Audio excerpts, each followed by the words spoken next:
चौतरफा बिकवाली और मुनाफा वसूली के चलते भारतीय शेयर बाजार 3 मई को तगड़ी गिरावट के साथ बंद हुए। सेंसेक्स जहां 733 अंक लुढ़का, वहीं निफ्टी फिसलकर 22,500 के नीचे आ गया। इसके चलते शेयर बाजार के निवेशकों की संपत्ति 2.25 लाख करोड़ रुपए डूब गई और निफ्टी ने पहले घंटे में 22,775.85 का नया उच्चतम स्तर छू लिया था। हालांकि बाद में बाजार अपनी बढ़त को बरकरार नहीं रख पाया। बीएसई के मिड कैप और स्मॉल कैप इंडेक्स भी क्रममान से 0.21 और 0.55% की गिरावट के साथ बंद हुए। वहीं मेटल और फार्मा छोड़कर बाकी सभी सेक्टोरल इंडेक्स भी लाल निशान में बंद हुए। कारोबार के अंत में बीएसई सेंसेक्स 732.96 अंक या 0.98% की गिरावट के साथ 73,878.15 अंक पर बंद हुआ। वहीं एनएसई का 50 शेयर वाला इंडेक्स निफ्टी 172.35 अंक या 0.76% टूटकर 22,475.85 के स्तर पर बंद हुआ। आइए जानते हैं आज बाजार में गिरावट के पीछे क्या प्रमुख कारण रहे। हैवी वेट शेयरों में मुनाफा वसूली। मार्केट एक्सपर्ट्स का कहना है गिरावट के पीछे प्रमुख कारण हैवी वेट शेयरों में मुनाफा वसूली रही। हैवी वेट शेयरों में मुनाफा वसूली से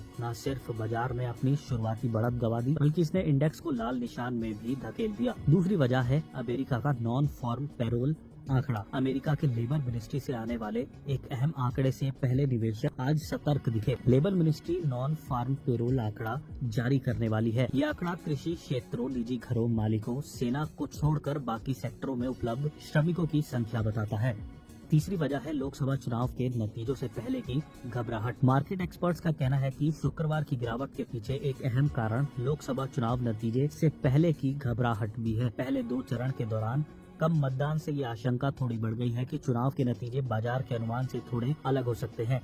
निवेशक अपने हिसाब से इसका आकलन करने में जुट गए हैं। 6 मई को कैसी रह सकती है बाजार की चाल। रेली गियर ब्रोकिंग के अजीत मिश्रा का कहना है कि एक बार फिर बाजारों में भारी उतार चढ़ाव देखने को मिल रहा है। बाजार में आज दिन का अंत लगभग 1% की गिरावट के साथ हुआ है। मजबूत ग्लोबल संकेतों के दम पर सकारात्मक शुरुआत के बावजूद दिग्गज शेयरों में मुनाफा वसूली के चलते बाजार की शुरुआती बढ़त गायब हो गई और निफ्टी लाल निशान में चला गया। अंततः निफ्टी 0.85% की गिरावट के साथ 22,456.65 अंक के आसपास बंद हुआ। ऑटो, आईटी और रियलिटी जैसे बड़े सेक्टरों का सबसे ज्यादा नुकसान हुआ। इसके अलावा ब्रॉडर इंडेक्स में भी लगभग 0.50% की गिरावट देखने को मिली। इंडेक्स में आई आज तेज गिरावट ने पिछले 4 सत्रों की बढ़त को खत्म कर दिया। हालांकि निफ्टी अपने शॉर्ट टर्म मूविंग एवरेज यानी 20 DEMA को सपोर्ट को बचाए रखने में कामयाब रहा। ऐसे में अब हमें सावधानी के साथ चुनिंदा शेयरों पर ही दाव लगाना चाहिए।